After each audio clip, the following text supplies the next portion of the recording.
Hello my friends, and welcome back to my channel. Today's video, we're going to talk about kitchen gadgets.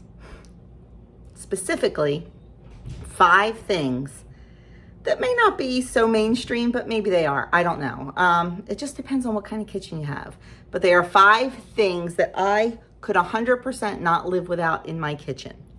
Now, there are probably 100 things I could not live without in my kitchen, but these 5 things are used seriously on a daily basis, most of the time, several times a day, and I take them for granted. So I wanted to show you what a few of my favorite things are. Now, like I said, I have hundreds of favorite things. I'm not playing favoritisms here, but I just got to thinking about it and wanted to share it with you. So let's get started. No particular order on 5 things I could not live without. The first thing is this. If you don't know what this is called a fish spatula. I use it for everything. I don't have any other kind of spatulas in my kitchen. This is what I use. It's very thin. You can see it's got the little vent holes, so if you're doing anything that might be a little bit greasy, all the grease will fall right through, and it's a little bit flexible. Perfect size, perfect everything. So just because it's called a fish spatula doesn't mean I only use it for fish. This spatula is definitely the only one I've been using in my kitchen, except for little serving spatulas, but for cooking, this is it. Not expensive. I am sure you can buy expensive ones. I mean, this was a cheap, I think under $10 on Amazon, and I've had it forever. I bought a very expensive one from a well-known kitchen company, Home Party. I hated it.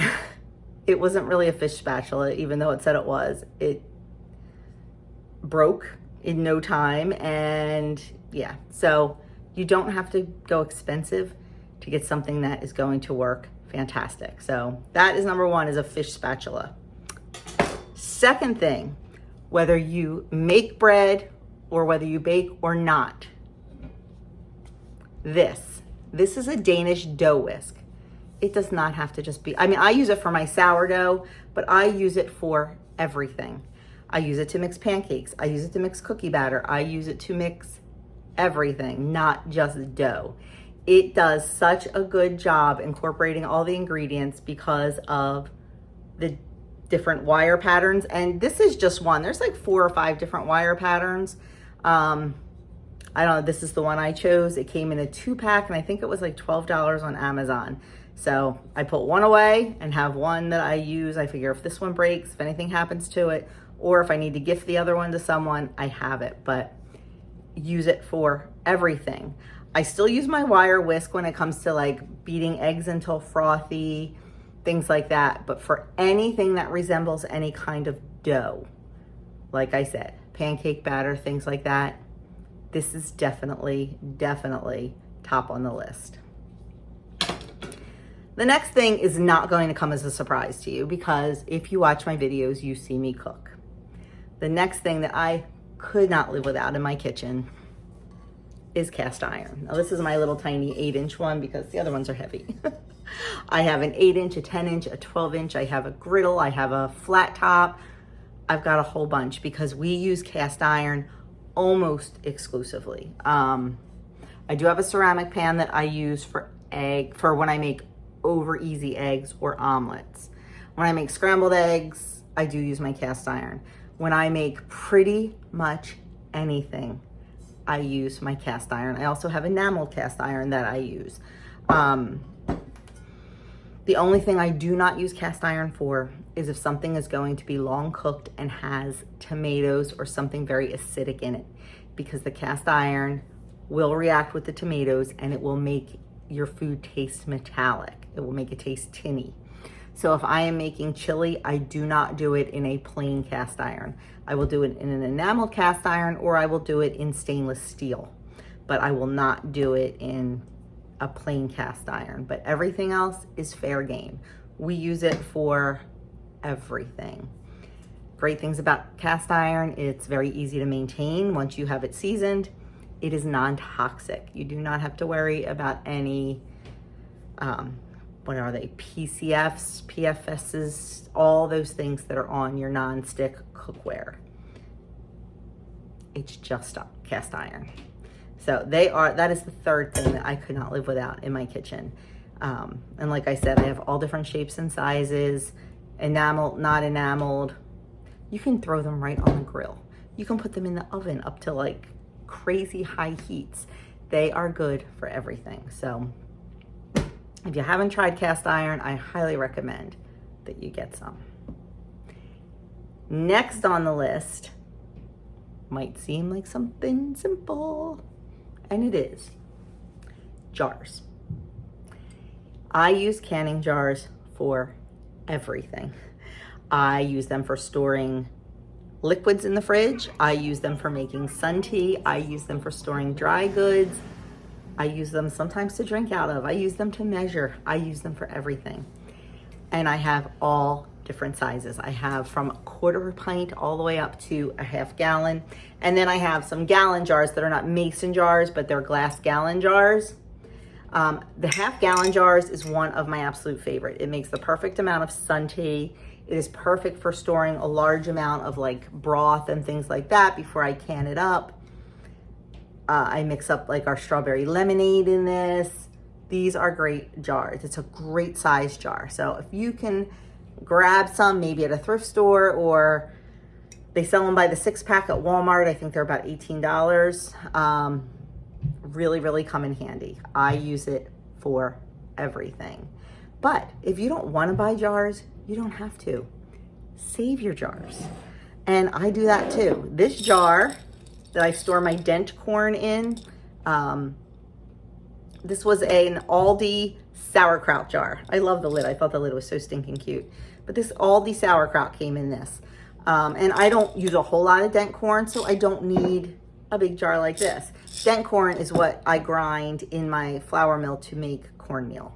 And a little goes a long way, so I don't have to store a whole lot of it upstairs. I can store it down in my pantry. But just save jars. Clean them out, put them through the dishwasher. I didn't do a great job of getting the label off this one because I really wasn't worried about it. But you can get the labels off and use the jars. Reuse, reduce, recycle. No need to spend money if you don't want to. Just keep saving your glass jars. Trust me, you will use them for everything. That brings us to the very last thing. I told you this was going to be a quick video. The last thing that I use on a daily basis, several times a day, and could not live without is my electric kettle. I love this. It boils water much, much faster than doing it in a kettle on the stove. And for me, so many times when I need some kind, I use it in the morning to make, my tea and the guy's coffee. I use it during the day if I'm canning and I need to add more water to the canner. I use it just if I need some hot water for something. I like to use hot water to start my rice and stuff like that. It's quick and it's easy and it takes up no space on your stove. Because if you're cooking, especially if you're canning and you've got, the pot of peaches cooking and the big canner that's warming up, there's no place to put a kettle most of the time.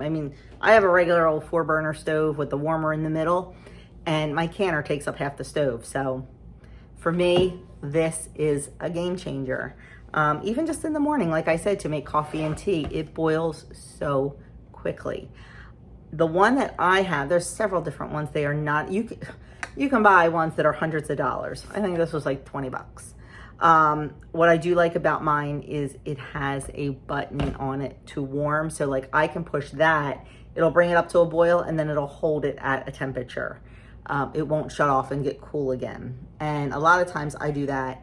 I'll use that button if in the morning when I'm exercising, I'll put the water on and just hit that. Then when I'm done exercising, I don't have to interrupt my exercising to go deal with the water before it gets cold. It'll just hold it at the temperature. So that's something to look for if you are in the market for an electric kettle. Look and see if it has one of those hold buttons.